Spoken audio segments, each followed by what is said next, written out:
ጦርነቱ ከቁጥጥር ውጭ እየሆነ ነው። የኢራን ጦርነት እየፈነዳ ነው። ጦርነቱ 20ኛ ቀኑን ሲይዝ በይፋም ከቁጥጥር ውጭ እየወጣ ይገኛል። ሁሉም ወገኖች ገብተዋል። በጣት የመቆራረጥ ጨዋታ ውስጥ ገብተዋል። ይህም ጠላትን በከፍተኛ ኃይል በማዳከም ጦርነቱን ለማስቆምና ግልጽ በሆነ ድል ለማውጣት ነው። የእስራኤል ጦር በተስፋ መቁረጥ ቅጽበትና ከአሜሪካ ጋር በተደረገ ስምምነት መሰረት ደቡብ ፓርስ የተባለውን የጋዝ መስክ ኢላማ ያደረገ ግዙፍ ወታደራዊ ጥቃት ፈጽሟል። በኢራን ውስጥ ትልቁ የጋዝ መስክ የጥቃቱ ዓላማ የኤሌክትሪክ ኃይልን ለማቋረጥና በኤሌክትሪክ የሚሰሩ የውሃ ጣቢያዎችን በመምታት ኢራናውያንን በውሃ ጥም ማስጨነቅ ነው። ዓላማው ህዝብ እንዲሰቃይና ከውስጥ ሆኖ ስርዓቱን እንዲገለብጥ ለመግፋት ነው። ለዚህ እርምጃ ምላሽ ለመስጠት በየቀኑ 20% የሚሆነውን የዓለም ነዳጅ አቅርቦት የሚያልፍበትን የሆርሙዝ ስትሬትን መዝጋቷን የቀጠለችው ኢራን ሚሳኤሎቿን በባህረ ሰላጤው ሀገሮች ወደሚገኙ የጋዝ ማቀነባበሪያ ማዕከላትና የአየር ኃይል ጣቢያዎች አነጣጥራለች። የኢራን እቅድ የዓለም አቀፍ የኢነርጂ ዋጋን ወደ ከፍተኛ ደረጃ ከፍ በማድረግ የዋጋ ግሽበት ችግር መፍጠርን ያለመ ነው። በዚህም በአሜሪካ ህዝብ ላይ ጫና በማሳደር የትራምፕን አስተዳደር ከጦርነት እንዲያፈገፍግ ለማስገደድ ነው።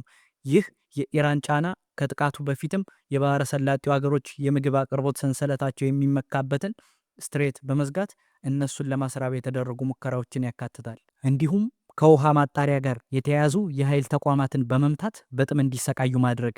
እዚህ ጋር ግጭቱ የትኛውን ወገን በፍጥነት ያሰቃያል እና የመቋቋም አቅሙን ያጣል የሚለውን ለመወሰን ወደሚደረግ የጥፋት ውድድር ተቀይሯል።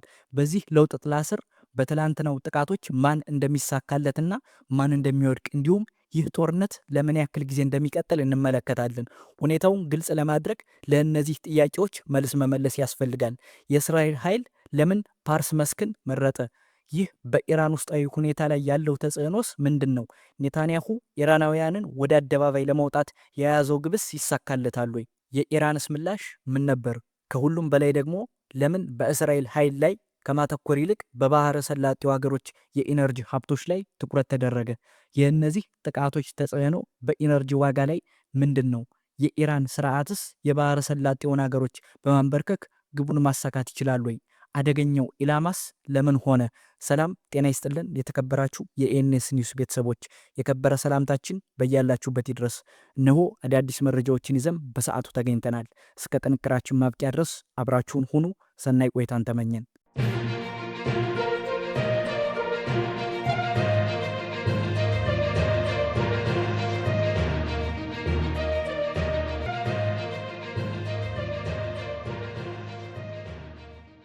በቀጥታ ወደ ዝርዝር መረጃው እናልፋለን። በቅድሚያ የእስራኤል ጦር ድርጊቱን ከአሜሪካ ጋር በተደረገ ቅንጅትና ፈቃድ መከናወኑን በሚያሳዩ ሪፖርቶች መሰረት የኢራን ውስጥ ባሉ ዋና ዋና የኢነርጂ መሰረተ ልማቶች ላይ ተከታታይ ጥቃቶችን ፈጽሟል።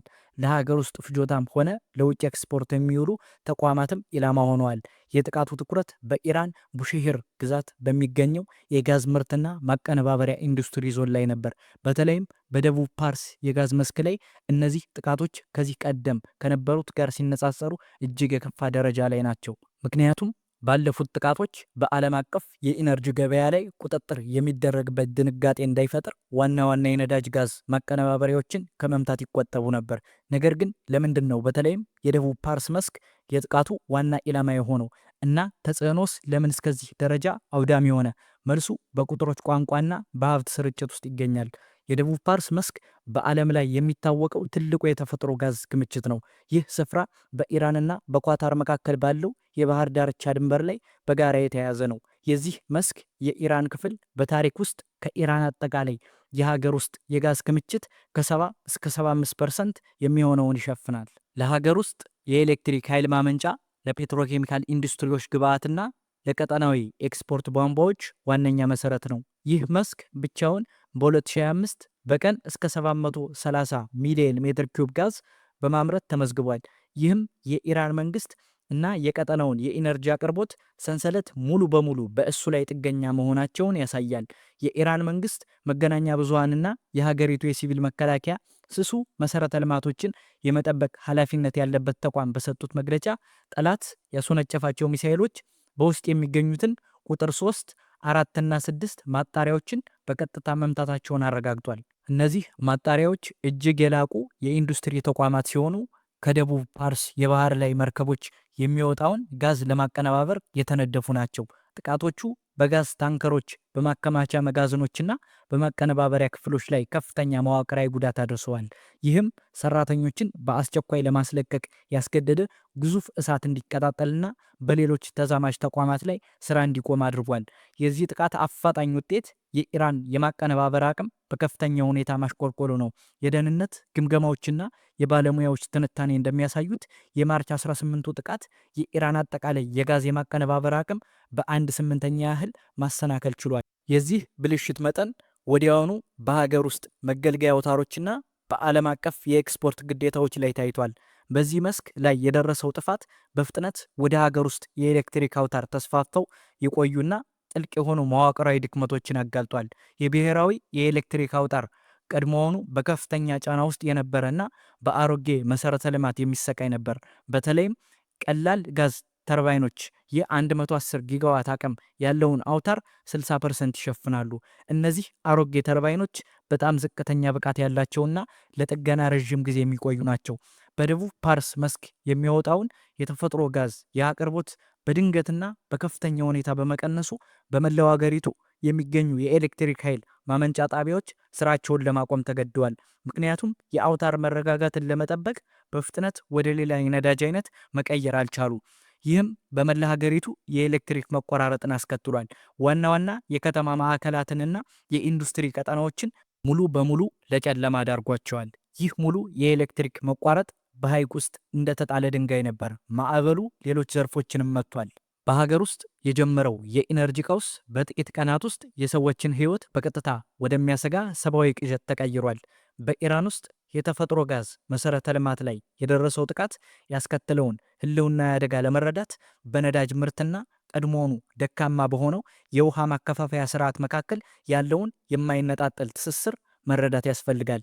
ባለሙያዎች በውሃና ኢነርጂ መካከል ያለውን ትስስር ብለው የሚጠሩት ግንኙነት ማንኛውም በጋዝ አቅርቦት ላይ የሚመጣ ችግር ወዲያውኑ ለሲቪሎች በሚቀርበው ውሃ ላይ ችግር ይፈጥራል ማለት ነው። ኢራን በአሁኑ ጊዜ ከዚህ ቀደም ታይቶ የማይታወቅና ለዓመታት የዘለቀ የድርቅ ቀውስ እየገጠማት ነው። ይህንን ጉድለት ለማስተካከል የኢራን መንግስት ሙሉ በሙሉ በሁለት ሜካኒካዊ ሂደቶች ላይ ጥገኛ ሆኗል።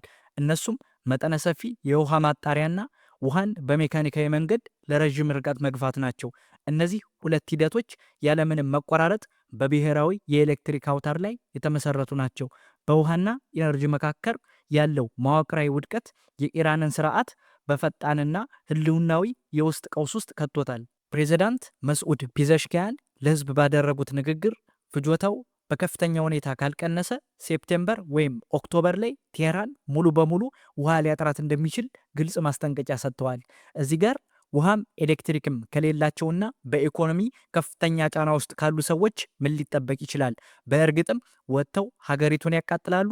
ይህ ደግሞ በትክክል የእስራኤልና የትራምፕ ፍላጎት ነው። የአሜሪካ አስተዳደር ስርዓቱን ከውስጥ ለመጣል ስላልቻለ አሁን ኢራናውያን በገዛ እጃቸው ስርዓቱን እንዲጥሉ እየገፋፋቸው ነው። ነገር ግን ያለፉት ታሪካዊ ክስተቶችና ስርዓቱ ያለው የቁጣ ሁኔታ ኢራናውያንን አደባባይ እንዳይወጡ አስፈራርቷቸዋል። በተጨማሪም ከዓለም ጋር የመተሳሰር ሁኔታ የሚባል በጣም አስፈላጊ ነገር አለ። ማንኛውም ህዝብ ከውጭ የሚመጣ ቀውስ ሲገጥመው ወዲያውኑ የሚያደርገው ነው። በተለይም እንደዚህ ጦርነት የተቀነባበረ ሲሆን ህዝቦች ያኔ በመካከላቸው ያለውን የውስጥ ልዩነት ወደ ጎን በመተው ቤታቸውን በሚያፈርሰውና ልጆቻቸውን በሚገድለው ውጫዊ ጠላት ላይ ያተኩራሉ። በተለይም የመጀመሪያው ቀን ብቻ በአንደኛው ደረጃ ትምህርት ቤት ውስጥ በደርዘን የሚቆጠሩ ተማሪዎች ከተገደሉ በኋላ ይህ ህዝቡ የእስራኤልና የአሜሪካን መንግስት እንዲፈራ ያደርገዋል። ነገር ግን ይህ ለረዥም ጊዜ አይቆይም። ምክንያቱም ቀውሱ ከቀጠለ ህዝቡ ስርዓቱን እንደ ሸክም ማየት ይጀምራል። ስርዓቱ ቢወገድ ከችግሮቻቸው ሁሉ የሚያርፉ ይመስላቸዋል። ስለሆነም በእሱ ላይ መንቀሳቀስ ይጀምራሉ። የኢራን ስርዓት ይህንን ጠንቅቆ ያውቃል። ለዚህም ነው ጦርነቱን በወታደራዊ መንገድ ማቆም ስላልቻለ መላውን ዓለም በተለይም አሜሪካውያንም በማሰመም ጦርነቱን ለማስቆም ወደሚደረግ ትግል የገባው። ስለዚህ ለእነዚህ ጥቃቶች የኢራን ምላሽ እነዚህን ግቦች ለማሳካት የሚመጣ ይሆናል። ተንታኞች እንደሚሉት እዚህ ጋር የባህረ ሰላጤው እሳት መቀጣጠል ጀምሯል። የኢራን ስርዓት በእስራኤል ጦርና በአሜሪካ በኩል ወደ ሁለንተናዊ የኢኮኖሚ ጦርነት የተደረገውን ለውጥ በፍጥነት ተረድቷል። ይህንንም ተከትሎ አጥቂ መከላከል በሚባለው ወታደራዊ አስተምሮ መሰረት በተመጣጣኝ ሁኔታ ለመመለስ ወስነዋል። በቴህራን ያለው አመራር ተራው ጦራቸው የአሜሪካንና የእስራኤልን ጥምር የአየር ኃይል መጋፈጥ እንደማይችል ያውቃል። ስለዚህም ነው ሰፊና ያልተማከለ የባላስቲክ ሚሳኤል፣ የክሩዝ ሚሳኤልና ሰው አልባ አውሮፕላኖችን ክምችቶችን በመጠቀም ቀጠናዊ ሀብቶችን ለችግር የጣሉት። የዚህ ስልታዊ እርምጃ ግብ የግጭቱን ዋና ማስፋትና ለባህረ ሰላጤው ሀገሮችና ለዓለም አቀፍ ማህበረሰብ ግልጽ መልእክት ማስተላለፍ ነበር። መልእክቱም የኢራን ነዳጅና ጋዝ ለዓለም የማይወጣ ከሆነ ከመላው ቀጠናው ምንም አይነት ኃይል አይወጣም የሚል ነው። ከእስራኤል ጥቃት በኋላም ወዲያውኑ የኢራን አብዮታዊ ዘበኛ ግልጽ ማስጠንቀቂያዎችን አውጥቷል። በሳውዲ አረቢያ፣ ኳታርና ኤሚሬትስ የሚገኙ ስሱ የኢነርጂ መሰረተ ልማቶች እንዲለቀቁ ጠይቆ በይፋ የቀጥታ ጥቃት ኢላማ መሆናቸውን ገልጿል። ይህንንም ተከትሎ በጥቂት ሰዓታት ውስጥ ቴህራን በባህረ ሰላጤው ላይ መጠነ ሰፊ የበቀል እርምጃ ፈጽማለች። የሲቪል ኢነርጂ ማዕከላትን እና የአሜሪካን ወታደራዊ ካምፖችም ኢላማ አድርጋለች። በተመሳሳይ ጊዜ ለኢራን ታማኝ የሆኑ ኃይሎች በተለይም በሊባኖስ የሚገኘው ሂዝቦላህ ጥቃቱን አጠናክሮ ቀጥሏል። በድሮኖች በሞርታርና በሚሳኤሎች 57 የተለያዩ ጥቃቶችን መፈጸሙን አስታውቋል። የእስራኤል ጦር ይዞታዎች በሃይፉ የባህር ኃይል ካምፕን እና የሸይጠት ክፍል ዋና መስሪያ ቤትን ጨምሮ በኻይበር አንድ ስም ወጥቷል። በዚሁ ጊዜ የእስራኤል ባለስልጣናት በኢራን ሚሳኤሎች ስብርባሪዎች ምክንያት በዌስት ባንክ ሳሜሽን አካባቢ የመጀመሪያዎቹ ሲቪል ሰለባዎች መኖራቸውን ገልጿል። ሰላም።